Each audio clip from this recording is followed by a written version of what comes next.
Hey, welcome back to Zombie Tactics. Once again today, sporting the Bruce Willis look. First of all, for those of you who have sent me some PMs or email and have asked, hey, why aren't you doing as many videos as usual? Is there something up? Yeah, I've been sick lately. I've had an ear infection that kind of makes me a little off-center. And we're in the middle of selling our house and moving to another situation, and that's always just a tremendous time-consuming effort, of course. So everything's cool, just a little bit less time on my hands. I wanted to talk today a little bit about something political and economic, and it goes along like this, along these lines. Every once in a while I'll have a conversation with somebody and I'll try to explain to them how some governmental policy or a tax or a fee or a regulation or something, it might pretend or purport to do something good, but in fact it ends up not doing any good and actually making the situation worse. And generally when you talk to people who kind of are, in my opinion, overly trusting of their government, or they're of a different political persuasion and their particular, favorite people are in power, they tend to throw that back at you and say something like, well, that's not really going to hurt anybody, or that's not going to do anything bad. Give me one example. So you give them an example and they say, well, that one doesn't count, and they'll come up with some reason why that's not such a great example. Well, you give them another one, and they've got an excuse why that's not another example, too. Like, well, that only hurts rich people, so I don't care about that, that kind of thing. But I wanted to talk to you about something that happened recently, because I think that it serves as a great example about how you can try to fix a particular problem, and if you don't watch what you're doing, you end up making things worse, and you don't even do the thing that you were out to do at all in the first place. Well, California, like a lot of states, is in a financial crunch, and we can't pay our bills very well because they've just spent too much money. So, of course, instead of reducing spending, they've got to figure out how to come up with more money. Now, you can laugh about California all you want, but that's the condition that a lot of states are in right now. So if you're pointing a finger, make sure that you realize that that's the same condition all over the country right now in a lot of cases. So we got to get more money. How are we going to get more money? How are we going to get more money? Well, there's all kinds of ways you can get money. You can raise the sales tax, you can raise income taxes, property taxes, blah, blah, blah, blah, blah, blah. But you're always trying to come up with ways to make money that, like, you can kind of do it under the radar so nobody's noticing, right? So what they decided to do was this. Well, we're going to start charging sales tax on internet-based sales. Now, that doesn't sound unusual because you already pay sales tax on stuff that's purchased in California. I mean, if I'm in California, I buy something from somebody who's in California, I pay sales tax on it. That's no big deal, right? So what are they doing that's different? Well, this is what's happening. If you are a company, say, in Texas, Washington, any other state other than California, and you're headquartered there, and that's where your main warehouses are, you used to be able to just sell things into California without charging any sales tax.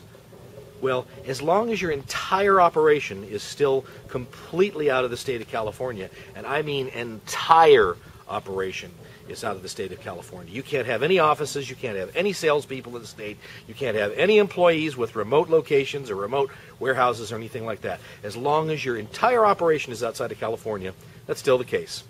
You don't have to charge sales tax on that, and the consumer benefits because of it. Now, that's always kind of worked out weird because it's like you're doing this thing if you're in California. Well, do I buy it from Texas because I won't pay any sales tax, but I'll pay more shipping, and you're always kind of playing that game. So it's not necessarily always the great competitive advantage that people might think that it is, but still, that's the way that it's been. But what California has done is this. If you've got any physical presence in California now, you must charge sales tax.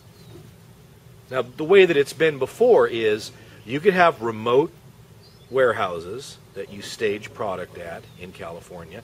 You could have salespeople, or your printing operation that's a part of your company is in California, or that's where you run your motor pool out of California and maintain your trucks and everything like that. But as long as your main warehouse and your main facilities were outside of California, no sales tax. Well, if you've got any presence in California right now, you've got to charge sales tax because we need the money. Well, I guess the good thing about that is we need the money because we can't stop spending like a drunken idiot. But so we'll get some more money that way, right? Well, no, this is exactly what I'm talking about. It doesn't do the good thing that it purports to do, and it makes things worse. So here's what's happened. Those people who want an example of how it makes things worse, I've got 25,000 examples for you just to begin with. Amazon.com, the people that sell books and electronics and everything else on the internet, they've always had something called an affiliate relationship. And an affiliate relationship is where you kind of sign up and you put your bank account and everything like that.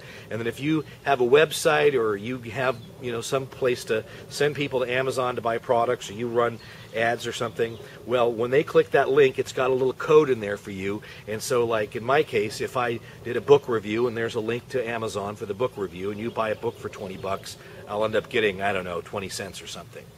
Doesn't make a lot of money for a guy like me. I think over the past 2 years I've made like $80 or something from Amazon. So I'm a small-time example of that. But there are all kinds of people in California, 25,000 of them, that are Amazon affiliates.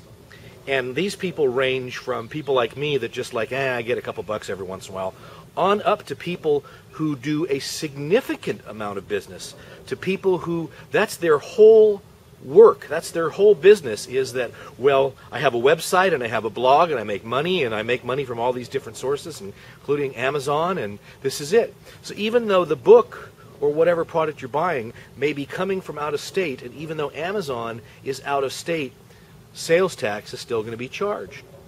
Well, Amazon took a look at this and they said, we can't manage this. We can't deal with this situation. So what did they do? They just sent a little email to all of us affiliates saying, sorry, the affiliate program now is canceled for people in California. So there's 25,000 examples of people who are now materially harmed by that law in California. 25,000 people. Everybody from me, who gets like $80 every 2 years, to people who make their entire living. Where is the good in that?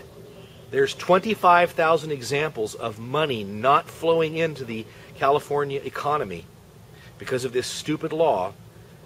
And there's 25,000 examples of cases where you're not going to get that sales tax revenue anyway because Amazon's cut it off. But it doesn't stop with Amazon. There are all kinds of companies nationwide that have their main warehouse and their main facility outside of California, but they might have part of their shipping operations in California. Or they might have a remote warehouse to just stage product in a few places around the country, and California might be one of them. You might be in a state bordering California, and you've got an office in California, although your main office is in another state entirely. All of those companies now are saying, we're pulling out of California. People are losing jobs by the hundreds and by the thousands over this stupid law, and that is money that is not going into the California economy. When that money doesn't go into the California economy, people don't have the money to spend here in California, and what it does, it actually reduces state revenues from income taxes. Now, this kind of crap goes on all the time. It's called the law of unintended consequences. The governments pass some kind of law that's supposed to get money or fix some problem or change something or make something better, and all that it ends up doing is basically harming everyone and doing no good. That's just a little zombie tactics political philosophy today, an example of the kind of thing, actually 25,000 examples of the kind of thing that we cannot allow to go on any further in the United States of America or any of our states or territories if we want to survive economically. We'll see you next time. Have a good day. Bye-bye.